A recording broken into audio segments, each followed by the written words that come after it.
नमस्कार.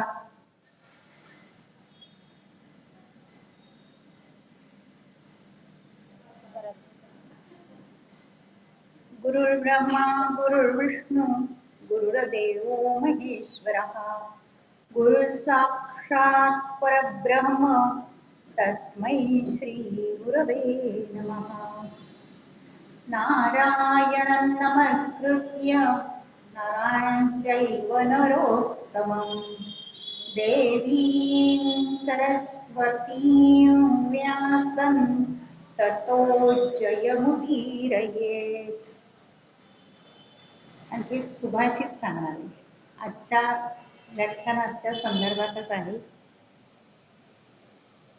चंदनं शीतलं लोके चंदनादपि चंद्रमाः चंद्रचंदनयोः मध्ये शीतला साधु संगती. चंद्र चंदन हे ज्याप्रमाणे असतात त्याप्रमाणे आपल्याला शीतलता मिळते साधूंच्या संगतीमध्ये. आजचा आपला विषय आहे अजगर गीता. आपल्याला अजगर शब्द माहीत असतो, शिवाय अगस्त्य गीतेचा दुसरा भाग मागच्या वेळी झाला, तुम्ही नव्हता. तुम्हाला हवं होतं ते, पण तो भाग झाला मागच्या वेळी आणि तुम्ही नव्हता.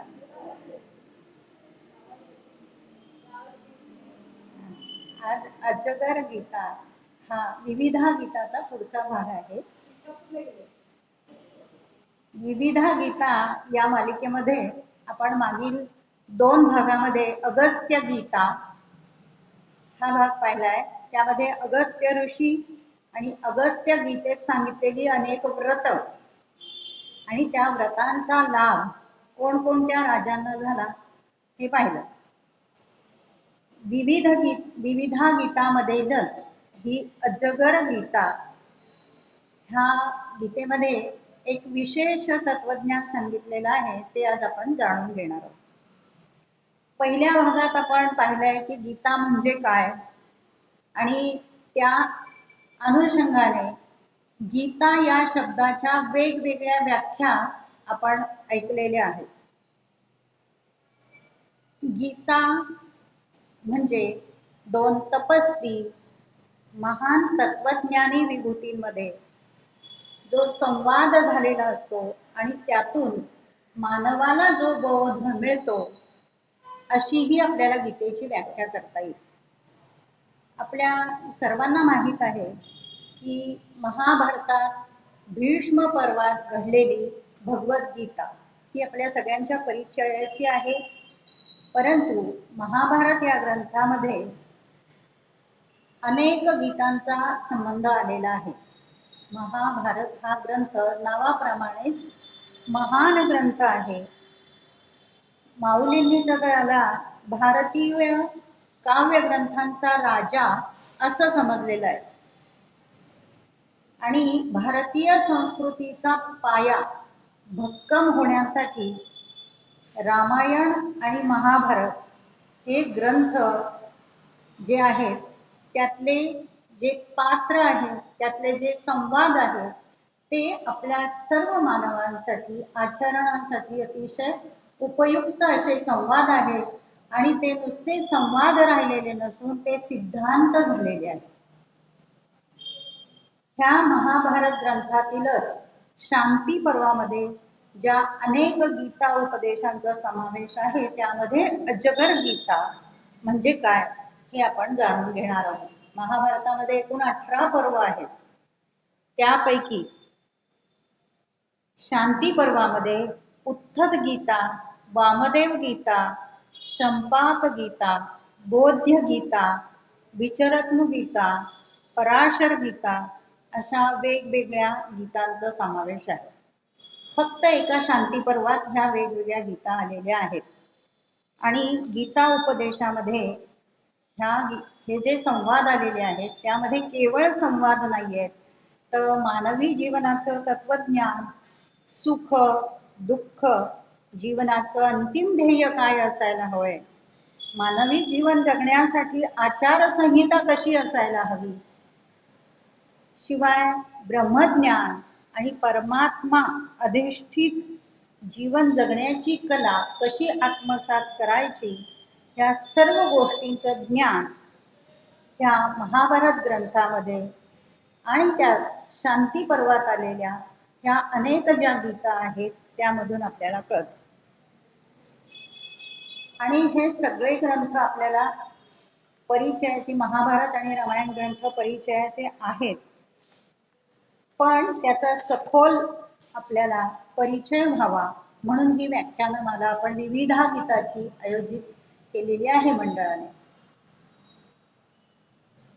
तर महाभारतामध्ये शांती पर्वाचे एकूण 3 भाग केलेले आहेत. त्यामध्ये राजधर्म पर्व, आपद धर्म पर्व आणि मोक्ष धर्म पर्व असे 3 भाग केलेत. राजधर्मामध्ये राजधर्म पर्व यामध्ये पांडवांचा राजा युधिष्ठिर याला पितामह भीष्म यांनी राजा कसा असावा, राजाचं कर्तव्य काय, राजाने प्रजेचे पालन कसे करावे हे सांगितलंय. त्या काळी जरी राजसत्ताक पद्धत असली तरी आजही ह्या लोकशाहीच्या युगामध्ये राज्याच्या पदावर जो प्रमुख नेता असेल त्याने ह्याचा अभ्यास नक्की करावा. असाच हा भीष्म आणि युधिष्ठिर यांच्यामधला संवाद राजधर्म म्हणून शांती पर्वामध्ये सांगितलेला आहे. दुसरा आहे आपद धर्म पर्व. यामध्ये राज्यावर जर संकट आलं तर धर्माचं आचरण कसं झालं पाहिजे त्याबद्दलचे अनेक प्रसंग तिथे वर्णन केलेले आहेत आणि त्या अनुषंगाने तत्वज्ञान सांगितलेलं आहे. आपद धर्म पर्व याच्यामध्ये अनेक संवाद चाललेले आहेत आणि त्यातून तत्वज्ञान सांगितलेलं आहे. आणि तिसरा आहे मोक्ष धर्म पर्व. यामध्ये मोक्ष म्हणजे काय, आत्मज्ञान, वैराग्य, कर्म, ज्ञान, संन्यास आणि मोक्ष याचं सविस्तर वर्णन त्या त्या प्रसंगानुसार संवाद रूपाने, तत्वज्ञान रूपाने अगदी राजे लोक, ऋषी लोक यांना सुद्धा जीवन जगत असताना दैवगतीच्या अधीन होऊनच जीवन जगावे लागते असं सांगितलेलं आहे. म्हणजे आपल्या हातात आपलं जीवन नसतं, हे परमेश्वरी इच्छेने चाललेलं असतं. हे प्रत्येक प्रसंगावरून आपल्या लक्षात येतं. आणि हे जीवन जगत असताना परमात्म्याशी अनुसंधान राखून ना करता ना भोगता आपण आहोत अशा भूमिकेतून हा मोक्ष धर्म सांगितलेला आहे. शांती पर्व 18 पर्व आहेत, त्यामध्ये अनेक पर्व आहेत. त्यात शांती पर्वाचा उल्लेख अशासाठी आहे की युधिष्ठिर आणि सर्व पांडव या सर्वांची मनस्थिती अगदी शोकग्रस्त झाली होती. जसं भगवद्गीतेमध्ये अध्याय 1 अर्जुन विषाद योग सांगितलेला आहे. पण तो प्रसंग होता अजून युद्ध व्हायचंय असा प्रसंग होता. शांती पर्वात, भीष्म पर्वात ही आपली भगवद्गीता आलेली आहे, पण त्यावेळेचा प्रसंग युद्ध अजून व्हायचंय. पण शांती पर्वात जो प्रसंग दाखवलेला आहे किंवा जे काही तत्वज्ञान सांगितलेलं आहे त्यामध्ये मनाची शोकग्रस्त अवस्था आहे.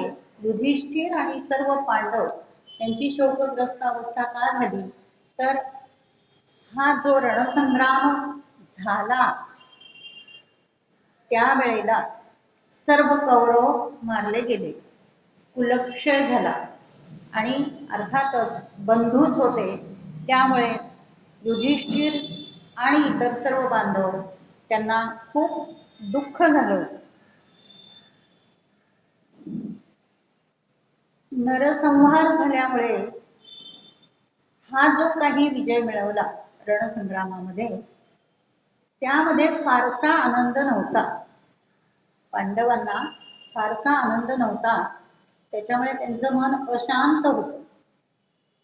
मग अशा अशांत मनाला स्थिर करण्यासाठी जे काही तत्वज्ञान सांगितलेलं आहे ते ह्या शांती पर्वात वेगवेगळ्या संवादाने, वेगवेगळ्या गोष्टी, वेगवेगळे प्रसंग ह्याद्वारे सांगितलेलं आहे.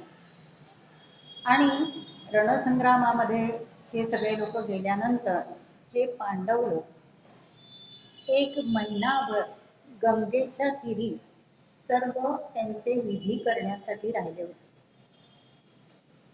त्यांच्याबरोबर त्यांचं सांत्वन करण्यासाठी अनेक ऋषी लोक पण राहिले होते. साधू संत ऋषी एक महिनाभर तिथे त्यांच्या सोबत राहिलेले होते.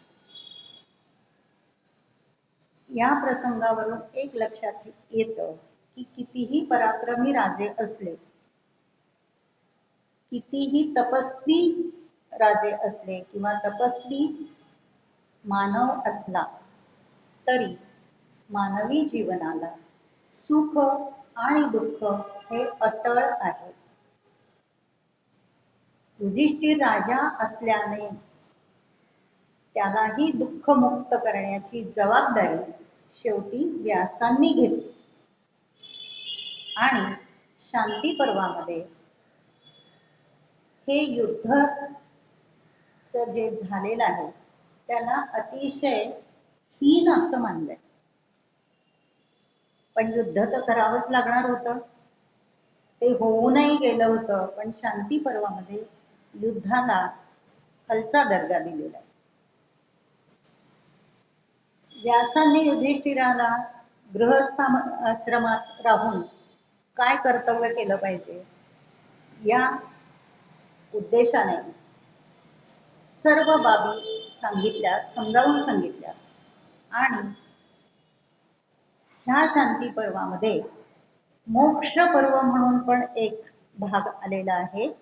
त्याच्यामध्ये मुक्त किंवा मोक्ष याची लक्षणे सांगण्याच्या उद्देशाने प्रल्हाद आणि अजगर व्रत धारण करणाऱ्या मुनींचा संवाद जो आला आहे त्याला अजगर गीता असं म्हटलं आहे. आपल्याला अजगर हे एकतर प्राणी, भव्य दिव्य प्राणी, जलचर प्राणी म्हणून माहित आहे. आणि दुसरं, दत्तगुरूंनी जे 24 गुरु केलेत त्यात अजगराला सुद्धा गुरु केला आहे. आता आपण त्याच्याबद्दलच्या ज्या कथा ऐकणार आहोत त्याच्यावरून आपल्या लक्षात येईल की दत्तगुरूंनी त्याला गुरु का केला. महाभारतामधील या अजगर गीतेचा प्रारंभ युधिष्ठिराच्या प्रश्नाने झालाय. आपण आता बघितलं की युधिष्ठिर शोकग्रस्त झाला होता आणि सुरुवात युधिष्ठिराच्या प्रश्नाने आणि उत्तर भीष्मांच्या उत्तराने झालेलं आहे. म्हणजे त्या प्रश्नाचं उत्तर हे शेवटच्या श्लोकात आहे. प्रश्न पहिला आहे 39 श्लोकांचा हा अजगर गीता प्रकरण आहे आणि एकच अध्याय. आपण मागच्या वेळी अगस्त्य गीतेचा अभ्यास केला. त्या अगस्त्य गीतेमध्ये 16 अध्याय होते आणि 325 श्लोक होते. ह्या गीतेमध्ये मात्र अजगर गीतेमध्ये फक्त 37 श्लोक आहेत आणि त्यामध्ये 2 प्रश्न, एक प्रश्न एक उत्तर आणि मधला जो संवाद आहे तो अजगर नावाचे मुनी आणि प्रल्हाद यांचा संवाद आहे. आणि हा संवाद कसा आहे तर भीष्मांनी कधीतरी तो ऐकलेला आहे, तो त्यांना आठवला आणि जेव्हा युधिष्ठिराने प्रश्न विचारला त्यावेळेला जे उत्तरादाखल भीष्मांनी युधिष्ठिराला सांगितलं तो जसाच्या तसा संवाद म्हणजे हे मधले श्लोक आहे. म्हणजे दुसऱ्या श्लोकापासून ते 36व्या श्लोकापासून पर्यंत जे काही आहे ते प्रल्हाद आणि अजगर नावाचे मुनी होते. आता प्रश्न पहिला काय आहे युधिष्ठिराने विचारलेला भीष्मांना की युधिष्ठिराने खूप शब्द छान भीष्मांना वापरलाय की आचार ज्ञान संपन्न असे गुरुदेव असा शब्द वापरलाय. आचार ज्ञान संपन्न असे गुरुदेव भीष्म कोणत्या प्रकारचे आचरण केलं असता मनुष्य शोकमुक्त हो भूतलावरचे जीवन जगू शकतो आणि मनुष्याने कशा प्रकारचे आचरण केले असता त्याला सद्गती मिळते. त्यावर पितामह भीष्म देखील इतिहासात घडलेल्या प्रसंगाद्वारे युधिष्ठिराला ते ज्ञान देण्याचा प्रयत्न करतात. आणि त्यासाठी हे अजगर वृत्तीने राहणारे मुनी यांचा जो संवाद झालाय, प्रल्हाद आणि अजगर वृत्तीने राहणारे मुनी, तो संवादच युधिष्ठिराला सांगतात. तर मुनींशी संवाद साधताना प्रल्हादाला मुनींमध्ये काय गोष्टी आढळून आल्या त्या आता मी सांगणार आहे. की त्या दोघांचा संवाद चालू होता आणि प्रल्हादाने त्या मुनींकडे असं बसल्यानंतर जेव्हा बघितलं तर त्याला काय आढळून आलं, तर पहिलं त्याला आढळून आलं की अजगर मुनींना कोणत्याही विषयाचं आकर्षण नव्हतं. आता विषय म्हणजे आपल्याला माहिती आहे, शब्द स्पर्श रस रूप गंध हे विषय आहेत.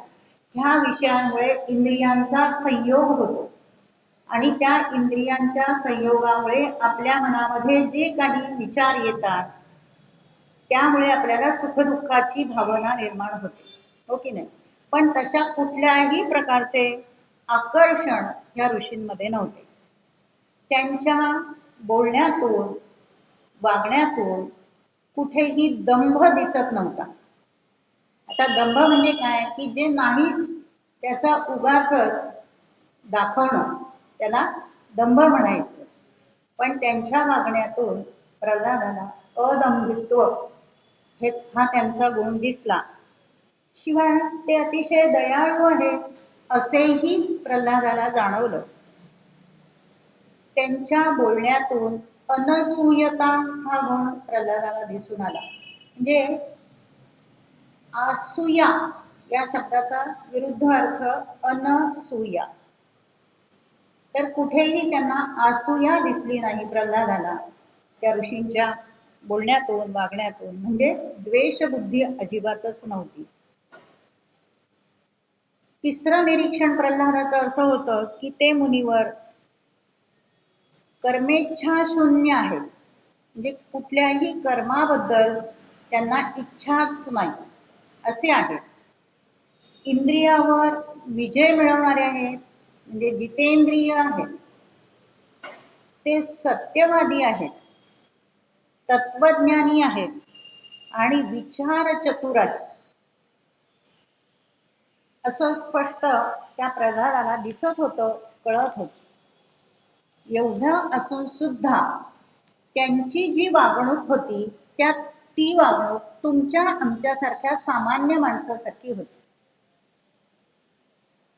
आणखी काय दिसलं तर ते ब्रह्मनिष्ठ असून ते कोणालाही लहान आणि मोठा असं समजत नव्हते.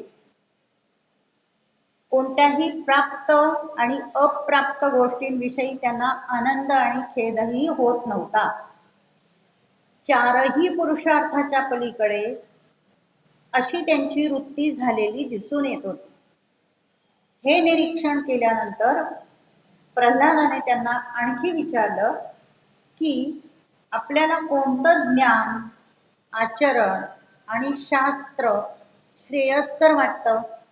तर श्रेयस्कर म्हणजे काय, तर कल्याणकारक. म्हणजे ह्या लोकी पण कल्याण आणि परलोकात गेल्यानंतर सुद्धा कल्याण होतं, त्याला श्रेयस असं म्हटलेलं आहे. तर आपल्याला कोणतं आचरण श्रेयस्कर वाटतं असं प्रल्हादाने विचारलं. आणि प्रल्हादाच्या वरील प्रश्नांना मुनींनी अत्यंत शांतपणे, स्थिर बुद्धीने आणि सौम्य, मृदू व अर्थपूर्ण अशा शब्दात उत्तर दिली. ती म्हणजे ह्या अजर गीतेतील पहिले 3 श्लोक आहेत.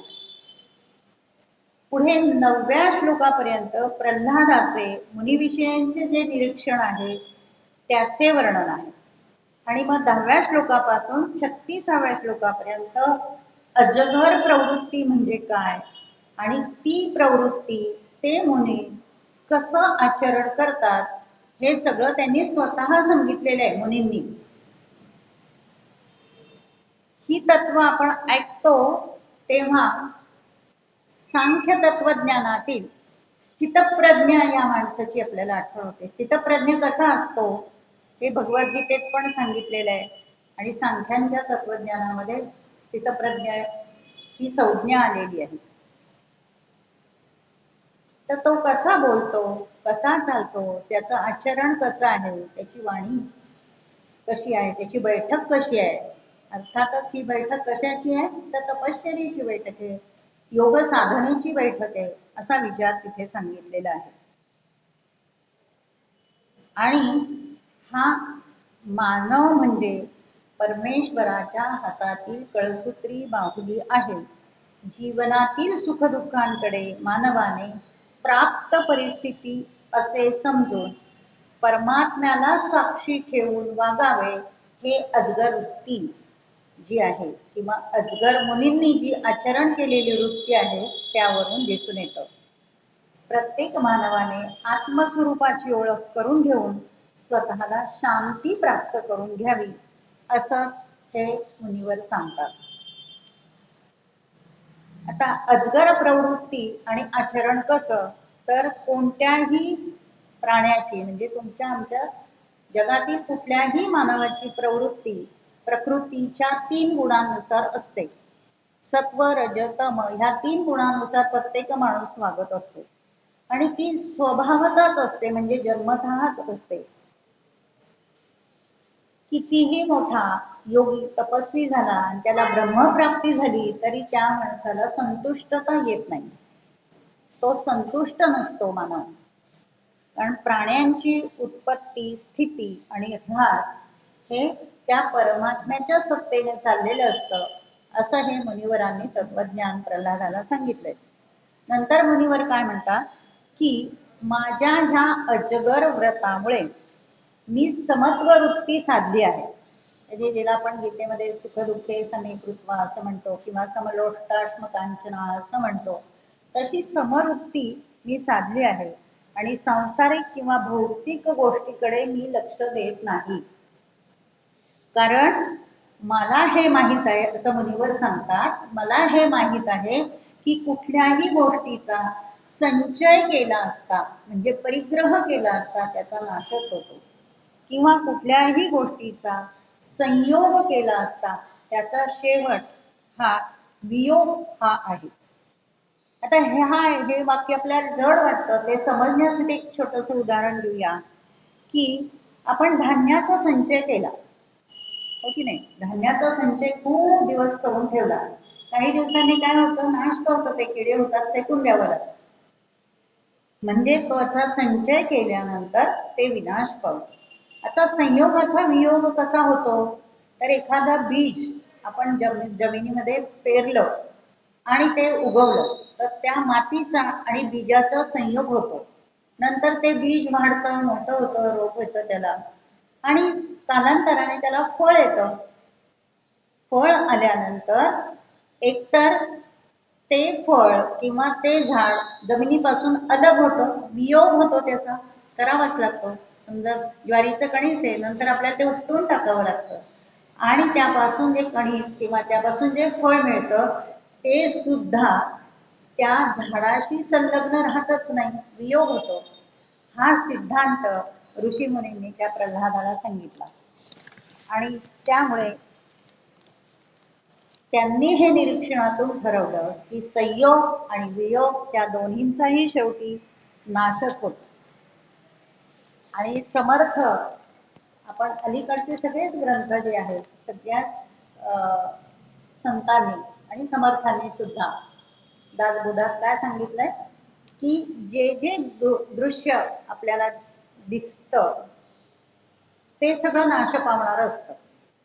पण म्हणून मग काही म्हणजे वैज्ञानिक लोक जे म्हणतील तर ते पटत नाही, पण इथे त्यांना त्या चैतन्य तत्वाशी तुलना करायची आहे की चैतन्य तत्व हे चिरंतन असतं, बाकीच्या सर्व गोष्टी त्या नाशवंत आहेत. म्हणजेच परमात्म तत्व जे आहे ते चैतन्य तत्व आहे, ते आपल्याला डोळ्यांना दिसत नाही. यद यदृष्टम तद नष्टम, ते आपल्याला डोळ्यांना दिसत नाही. परमात्म तत्व ते नाश पावत नाही, ते अविनाशी तत्व आहे. पुढे मुनी काय सांगतात, एक महासागरात म्हणजे की नुसतं धान्याचं किंवा वस्तूचंच उदाहरण देऊन ते थांबले नाहीयेत. ते म्हणतात महासागरामधला अतिसूक्ष्म जीव किंवा प्रचंड मोठा अजगरासारखा अति धिप्पाड जो प्राणी आहे, जीव आहे, त्याचा सुद्धा नाश होतो, हे मी सुद्धा अनुभवलंय, असं ते मुनी सांगतात. आणि जेवढे म्हणून या सृष्टीवरचे प्राणी त्रिगुणांच्या अधीन आहेत त्या सर्वांचाच नाश आहे. म्हणून त्रिगुणातीत तत्वाचा नाश हा कधीही होत नाही. आणि त्रिगुणातीत तत्व कुठलं आहे तर ते चैतन्य तत्व आहे, चिरंतन तत्व. आणि आपल्या गीतेतही सांगितलंय, जातस्य ही ध्रुव मृत्यू ध्रुव जन्म मृतस्य जन्म. म्हणून हे तत्वज्ञान सांगून झाल्यानंतर पुढे 18व्या श्लोकापासून मुनिवरांचं आचरण हे अनेक वर्ष तपश्चर्या करून एखाद्या योगी माणसासारखं कसं आहे हे मुनिवर स्वतः प्रल्हादाला सांगतात. त्यांचं आचरण कसं आहे, त्यामध्ये आहार विहार आणि त्यांचं जे तत्वज्ञान आहे त्याचा उल्लेख केलेला आहे की दृश्य सृष्टीतील आकाशाप्रमाणे भ्रमण करणारी, आकाशामध्ये भ्रमण करणारे जे लहान मोठे नक्षत्र आहेत ते सुद्धा पतन पावतात. आणि परब्रह्म परमात्मा तत्व हे एकच असं तत्व आहे, ते चिरंतन तत्व आहे, त्याला आदी आणि अंत नाही. इतर सर्वच निर्मित ज्या वस्तू आहेत त्या सर्वांना आदी आणि अंत आहे.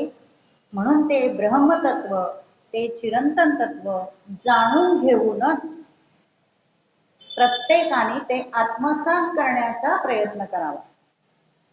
मानवी जीवन हे ते तत्व आत्मसात करून घेतलं तर माणूस कृतकृत्य होतो. भगवद्गीतेमध्ये सुद्धा हेच सगळे तत्व सांगितलेले आहे. आणि हे तत्व एकदा आत्मसात करून घेतलं की मानवाने निश्चिंत राहावं. निश्चिंत कसं? मग सामान्य माणूस म्हणेल मग संसाराची धडपड कशासाठी? परमात्म्यावर संपूर्ण विश्वास ठेवून निश्चिंत करायचं, कारण त्याच्या अधीनच आपण आहोत. कर्ता करविता परब्रह्मच आहे. म्हणून मुनिवर म्हणतात मी स्वतः हे जाणून घेतलंय आणि त्याप्रमाणे मी माझं आचरण करत असतो. आणि ते आचरण कसं आहे ते मुनिवर आता पुढे सांगतात. मी आचरण कसं केलं तर मी जे अन्न मिळेल, जेवढे अन्न मिळेल तेवढंच भक्षण करतो, असं प्रल्हादाला त्यावेळी सांगत होते. म्हणून तो वर्तमान काळ आहे. आणि अन्न नाही मिळालं तरी मग अनेक दिवसापर्यंत उपाशी सुद्धा राहतो. अन्न मिळो न मिळो मी आनंदीच राहतो सतत, असं त्यांना सांगायचंय. कोणी मला रसभरीत किंवा मधुर असं जेवण दिलं, अन्न दिलं तरी मी ते भक्षण करतो. कधी कधी अगदीच थोडं अन्न देतात, कधी कधी खूप खाऊ घालतात, कधी कधी काहीच नसतं तरी मी आनंदीच राहतो. वेळ पडली तर मी कण्या किंवा पेंड सुद्धा खातो. साळीचा भात देखील मी कधी कधी खातो. म्हणजे जे मिळेल ते मी खातो. हे असंच हवं तसंच हवं असं नाही. म्हणजे इच्छा आकांक्षा त्यामध्ये काही नाही. झोपण्याच्या सवयीबद्दल ते सांगतात की मी जमिनीवर पण झोपतो आणि कधी मला बंगल्यात राहायला मिळालं तर मी तिथे सुद्धा आलिशान बंगल्यात सुद्धा राहतो. जवसाच्या सालीच्या वस्त्रावर सुद्धा झोपतो किंवा तागाची वस्त्र मी परिधान करतो. अत्यंत मौल्यवान वस्त्र जरी मला परिधान करायला मिळाले तरी मी ते करत असतो, असं मुनिवर सांगतात. हे तर त्यांचं आहार विहाराचं झालं. माझं आचरण कसं आहे त्याबद्दल ते सांगतात प्रल्हादाला की माझं आचरण हे धर्माला धरूनच आहे. धर्मानुसार एखादी उपभोग्य वस्तू प्राप्त झाली तर मी तिचा निषेध करत नाही, पण धर्माविरुद्ध मी एकही गोष्ट करत नाही. आणि एखादी गोष्ट दुर्लभ असेल, मिळवण्यासाठी दुर्लभ असेल, तर त्याच्यासाठी ती मिळवण्यासाठी मी जीवाचा आटापिटा, आपण म्हणतो ना रक्ताचं पाणी करून मिळवलं, तसं मी करत नाही, असं त्यांचं आचरण आहे. दुसरं सांगतात, जे असेल, जिथे असेल, जसे असेल त्याचा मी स्वीकार करतो. मृत्यू आणि शोक ह्या परस्पर पूरक गोष्टी आहेत, त्या गोष्टींबद्दल मी कधीही विचार करत नाही. पवित्र विद्वज्जनांना मान्य आणि निरुपम कोणीही आचरणात न आणलेले असे अजगर व्रताचे मी पालन करत असतो. पुढे मुनीवर आणखी स्पष्टीकरण देतात की हे व्रत आचरण करताना मी बुद्धी स्थिर ठेवतो. स्थिर बुद्धी अतिशय महत्वाची आहे ना, त्याच्याशिवाय आनंद, शांती, सुख, समाधान मिळणारच नाही. स्वधर्माला कुठेही बाधा येऊ देत नाही. आणि संसार यात्रेचा हा जो प्रवास आहे, या प्रवासामध्ये मागच्या आणि पुढच्या गोष्टीचा तारतम्याने विचार करून भय, क्रोध, मोह, लोभ यांचा त्याग करूनच मी सर्व व्रतांचं आचरण करतो. हे व्रत पूर्णपणे श्रद्धेने आणि पावित्र्य ठेवून आचरल्यामुळे ते माझ्या अंतःकरणाला आनंद आणि सुख देतं. पुन्हा आणखी मुनीवर सांगतात, मी आजपर्यंत ज्या ज्या लोकांचं जीवन पाहिलं आहे ते असं पाहिलं आहे की प्रत्येक मनुष्य अमुक मिळावं तमुक मिळावं म्हणून आकांक्षेने जगत असतो. धनप्राप्ती नाही झाली तर जीवनात दुःखी होऊन बसतात. द्रव्यप्राप्तीच्या उद्देशाने लाचार होऊन जे लोक श्रेष्ठ नाही आहेत, तिथे अनार्य असा शब्द वापरलाय मूळ गीतेमध्ये, अजगर गीतेमध्ये अनार्य. जर श्रेष्ठ अशा नसलेल्या लोकांचा ते आश्रय घेतात. आणि ह्या सर्व लोकांचा मी तात्विक दृष्ट्या सूक्ष्मपणे अवलोकन केलेलं आहे. आणि त्याच्यामुळे नुसतं अवलोकन केलं नाही तर त्यामुळे माझ्यामध्ये वैराग्य वृत्ती प्राप्त झालेली आहे. मुनीपर्यंत ते कसे पोहोचले हे स्वतः सांगतात की हे सगळं निरीक्षणातून त्यांनी स्वतःच्या मनावर वैराग्याची ही चादर घेतलेली आहे. आणि त्यामुळे वैराग्य वृत्तीवरच माझं जास्त, अजगर वृत्ती म्हणजे काय तर वैराग्य वृत्ती, वैराग्य वृत्तीवर माझं प्रेम जडलं आणि त्यातूनच मनोनिग्रहाला बळकटी मिळाली आणि मी अंतःकरणातून शांत झालो. अशा प्रकारे हे मी अजगर व्रत धारण केलेलं आहे. आणि ह्या व्रतामध्ये अत्यंत निस्पृहता, निरोद्योगीपणा, धैर्य, विचारशक्ती, निश्चयात्मक बुद्धी याचं आचरण अत्यंत पावित्र्यतेने माझ्याकडून झालेलं आहे. इंद्रिय दमन, सत्य, शुचिरभूतपणा आणि यमनियमांचं पालन हे मी केलेलं आहे, असं मुनीवर स्वतः सांगतात. आणि मग पुढे 33व्या श्लोकामध्ये प्रल्हादाला अजगर मुनी व्रत सांगताना स्पष्ट सांगतात की हे माणसाच्या मनातील विकारांमुळे माणूस हा परमात्म्याशी परान्मुख होतो. मनात त्याच्या विचार वेगवेगळ्या प्रकारचे येतात, त्याच्यामुळे त्याची धाव परमात्म्याकडे होत नाही किंवा त्याचं चित्त परमात्म्याकडे लागत नाही. आणि त्याच्यामुळे तो परमात्म्याला परान्मुख होतो आणि विषयाचा संबंध, विषयाशी संबंध आल्याने त्याचं मन म्हणजे मानवाचं मन हे आशाभूत होतं. आशाभूत झाल्यामुळे त्या आशा किंवा कामना ज्या असतात त्या पूर्ण नाही झाल्या की त्या माणसाला दुःख प्राप्त होतं. हे सर्व मी जाणलं, त्याच्यामुळे माझं मन परमात्म्याच्या ठिकाणी मी निग्रहाने एकाग्र केलं. सर्वसामान्य माणूस हा वाणी, प्रिय वस्तू, सुख, कर्तृत्व, भोक्तृत्व यांच्या अनुरोधानेच वागत असतो. पण हे सर्व अनित्य आहे हे मी पाहतो, हे मी जाणलंय. आणि ह्या सर्वांपासून मी अलिप्त राहतो. प्रयत्न सुद्धा नाही म्हटलेलं, मी अलिप्तच राहतो. कारण मी हे पूर्णपणे जाणलं आहे की हे जग परमात्म्यापासूनच बनलेलं आहे आणि ते एखाद्या पर्वताच्या कड्याप्रमाणे आहे. म्हणजे तो कडा कधीही कोसळू शकतो असं त्यांना सांगायचं. परंतु परब्रह्म हे कसं आहे, ते निर्दोष आहे, सनातन आहे, हे मी पूर्णपणे जाणले. त्यामुळे आशा, स्पृहा, कामना यांचा त्याग करूनच मी लोकांमध्ये वावरत आहे.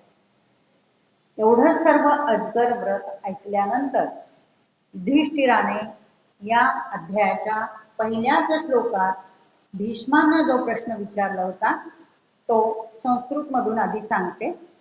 केन वृत्तेन वृत्तज्ञ वीत शौकश्चरेण महीम किंच कुर्वन्नरो लोके प्राप्नोती गती उत्तमम. आपण पहिल्यांदाच त्याचा अर्थ पाहिलाय की कोणत्या प्रकारचं आचरण केलं असता मनुष्य शोकमुक्त होऊन ह्या भूतलावर राहू शकतो आणि ह्या लोकी मनुष्याने काय केले असता त्याला सद्गती मिळते. त्यावर अजगर व्रत ऐकून भीष्म युधिष्ठिराला शेवटच्या 37व्या श्लोकामध्ये उत्तर देतात की जो महात्मा पुरुष, सामान्य लोकांचं हे कामच नाहीये, म्हणून जो महात्मा पुरुष राग, लोभ, मोह, क्रोध, भीती यांचा त्याग करून हे व्रत धारण करेल त्याला सुख, शांती आणि मुक्ती मिळेल. हे आख्यान झालं, हो की नाही. प्रल्हाद आणि अजगर मुनी यांच्यामधील हा संवाद झाला. आता शांती पर्वातील मोक्ष पर्वात ही अजगर गीता आली आहे. ह्या अजगर गीतेतून महाभारतामधून आपल्याला, आता महाभारत आपण आधी पाहिलं की महाभारतातला प्रत्येक प्रसंग आपल्या जीवनासाठी उपयोगी आहे, आपल्या आचरणासाठी उपयोगी आहे, आपल्या संस्कारासाठी उपयोगी आहे. तर आपल्या सर्वांना संदेश काय आहे या अजगर गीतेतून, की आपल्या कर्मामुळेच आपल्याला जन्मजन्मांतरीचे ते सुखदुःखाचे रहाडगाडगे थांबत नाही. त्याला कारण काय, आपलं कर्म. आणि त्याच्यातून सुटण्यासाठी सर्व प्रयत्न आपण करायचे म्हणजे मोक्ष मार्ग आहे. मोक्ष हे काही विशिष्ट ठिकाण नाहीये. जसं चारधाम यात्रा लोक करतात आणि त्यांनी मोक्ष मिळतो, तर इथे असं सांगितलंय की मोक्ष म्हणजे काही विशिष्ट ठिकाण नाहीये, तर ही अवस्था आहे. मोक्ष ही अवस्था आहे. आपण आपल्या जीवनामध्ये ही अवस्था निर्माण करून घ्यायची आणि ती ह्याची देही याची डोळा आपणच बघायची. मृत्यूनंतर मोक्ष मिळेल की नाही हे आपल्यालाही माहित नसतं. मग आपणच आत्ता जीवन जगत असताना ही मोक्ष अवस्था आपण प्राप्त करून घ्यायची. आणि त्यासाठी काय करायला पाहिजे, तर लोभ, मोह, क्रोध, भीती या सगळ्यांवर विजय मिळवायचा म्हणजे मोक्ष. आणि मग त्यासाठी महाभारतातील अनेक वचन, सिद्धांत, अनेक कथा हे आपल्या सामान्य माणसासाठी ज्ञानार्जनाचीच साधन आहे. आता त्याच्याला जोडून एक शंपाक गीता नावाचा एक भाग आलेला आहे. तर तो सुद्धा शंपाक गीता हा भीष्म पितामह आणि युधिष्ठिर यांच्या प्रश्नोत्तरातून आलेला आहे आणि याला कनेक्टेड आहे म्हणून ते थोडंसं सांगणार आहे की शंपाक गीतेमध्ये शंपाक नावाचा एक ब्राह्मण असतो आणि तो भीष्मांना सांगतो की ह्या जगामध्ये मानव प्राणी उत्पन्न झाल्यापासून त्याला सुख आणि दुःख आहेतच. दैव हे कोणत्या तरी एका मार्गावर प्रत्येक मानवाला घेऊन जात असतं, कोणत्या तरी एका मार्गावर. सुखाच्या तरी मार्गावर किंवा दुःखाच्या तरी मार्गावर. पण त्यामुळे मानवाचं स्वतःच अंतःकरण त्याने कसं करायला पाहिजे हे मानवाने ठरवायचं. मग आपलं जर अंतःकरण आपण दैवाभिमुख ठेवलं तर ते सुखाकडे नेणार. हा सिद्धांत सर्व वेदांत शास्त्रामध्ये सांगितलाय, महाभारतात सांगितलाय, रामायणात सांगितलाय, सगळीकडे. स्वतःचे कल्याण करून घ्यावं आणि त्यासाठी वैराग्य वृत्ती, द्रव्य किंवा आशा, आकांक्षा या सर्व बंधनांचा त्याग केला असता मृत्यूची सुद्धा भीती वाटत नाही. द्रव्य संपन्न माणसामध्ये क्रोध आणि लोभ यांचा सतत संचार चालू असतो. ज्याच्याकडे खूप द्रव्य आहे त्याच्यामध्ये त्यांच्यामध्ये सतत क्रोध आणि एक अशी वृत्ती निर्माण झालेली असते आणि त्याच्यामुळे त्यांना सुख शांती लाभत नाही. आसक्तीचा त्याग केल्याशिवाय सुख शांती लाभत नाही असंही त्या शंपाक गीतेमध्ये सांगितलेलं आहे. शरीरासारख्या नश्वर पदार्थांवर लक्ष केंद्रित न करता किंचित निष्किंचन तत्व हा जो मार्ग आहे तो अवलंबावा, म्हणजे सुख आणि दुःख प्राप्तच होत नाही. आता निष्किंचन तत्व म्हणजे काय, तर कर्तृत्व आणि भोक्तृत्व स्वतःकडे घ्यायचंच नाही, परमात्म्याच्याच ते अधीन आहे असं समजायचं. असं त्या शांपक गीतेमध्ये हेच सिद्धांत सांगितलेले आहे. अजगर गीता आणि महाभारताचा संबंध कसा, याची एक छोटीशी गोष्ट कशात आलेली, म्हणजे मला असं वाटलं तो भाग पूर्णपणे वेगळा आहे. वनपर्वात आलेला भाग आहे, महाभारतातलाच भाग आहे, वनपर्वात आलेला आहे. आणि त्या महाभारतात आल्यामुळे अजगर गीता हे प्रकरण आपल्याला किंवा अजगर गीता ह्याचा बोध झाला. पण अजगराची भेट कशी झाली आणि कोणाशी झाली त्याचा उल्लेख वनपर्वात आहे. पांडवांना जेव्हा वनवास करायला सांगितला होता तेव्हा ते अनेक ठिकाणी फिरत होते, वनामध्ये फिरले आणि म्हणजे असं वनवास भोगत असताना आता जवळजवळ 10-11 वर्षे वनवास करून झाला होता आणि वनवास संपायला एकच वर्ष राहिलेलं होतं. तर त्या 5 पांडवांची म्हणजे वनवास करत असताना 5 पांडव आणि कुंती ह्यांची तपश्चर्या मात्र एकीकडे चालूच होती. त्यांचा पायी प्रवास हीच मोठी तपश्चर्या आहे, पण तरी सुद्धा त्यांची साधना आणि तपश्चर्या चालू होती. वनवास पूर्ण व्हायला एकच वर्ष राहिलं होतं. हे सगळे जण ऋषपर्वा आश्रमातून निघून एका वनात राहू लागले. तिथे त्या वनामध्ये देव, गंधर्व, ऋषी, सिद्ध पुरुष अशांनी सेवा केलेली होती. म्हणजे अर्थातच ते जे वन होतं ते अतिशय पवित्र वन होतं आणि हिमालय पर्वताच्या आजूबाजूचा तो उत्तरेकडचा प्रदेश आहे असा उल्लेख आहे. आणि त्याच्या भोवती नद्या होत्या. हिमालय पर्वत आणि त्याच्या भोवती नद्या, पवित्र क्षेत्र सिद्ध झालेलं की जिथे गंधर्व, देव, ऋषी यांनी तिथे सेवा केलेली आहे. अनेक पक्षी, वर्णन खूप आहे, अनेक पक्षी तिथे वेगवेगळ्या प्रकारचे, जलचर प्राणी वेगवेगळ्या प्रकारचे, बलाढ्य असे सिंह, मृग, महिष असे पण होते. आणि गुहा होती तिथे मोठी. हे आणि हे 5 पांडव, त्यांची आई कुंती हे सगळे तिथे राहत होते. अर्थात आपल्याला माहिती आहे त्या भीमाची शक्ती अफाट होती. असं म्हणतात 100 हत्तीचं बळ त्याच्यामध्ये होतं.